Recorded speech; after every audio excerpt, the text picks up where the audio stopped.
पुढची बातमी आहे कोल्हापूरमधून। कोल्हापुरातील शासकीय शूटिंग रेंजवर खासगीकरणाचा घाट घालत असल्याचा आरोप नेमबाजपटूंनी केलाय। कोल्हापुरातील शासकीय शूटिंग रेंज आंतरराष्ट्रीय नेमबाजपटू तेजस्विनी सावंत हिच्या खासगी अकॅडमीला भाड्याने देण्याचा प्रयत्न सुरू असल्याचा आरोप करण्यात आलाय। त्यामुळे नेमबाजपटू तेजस्विनी सावंत आणि जिल्हा प्रशासनाविरोधात कोल्हापुरातील नेमबाजपटू चांगलेच आक्रमक झाले। प्रत्येक सामान्य खेळाडू अतिशय बिकट परिस्थितीतून इथपर्यंत आलेला असतोय। त्यातून हा जर खासगीकरण असं झालं तर त्या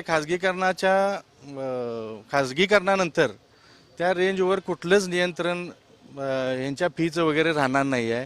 ती फी वाढू शकणार आहे 100%, त्यात काय तीळ मात्र शंका नाही।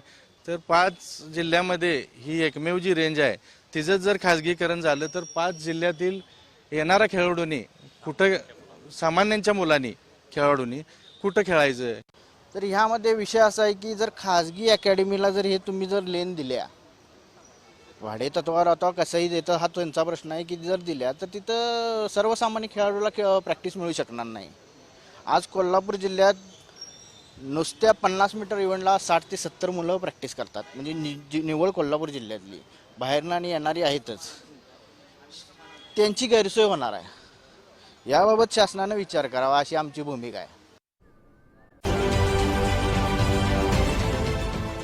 देश विदेशातील प्रत्येक घडामोडींचे लाईव्ह अपडेट मिळवण्यासाठी आता साम टीव्हीच्या सर्व सोशल मीडिया प्लॅटफॉर्मला लाईक, फॉलो आणि सबस्क्राईब करा। तसंच सर्व नोटिफिकेशनसाठी बेल आयकॉन प्रेस करायला विसरू नका।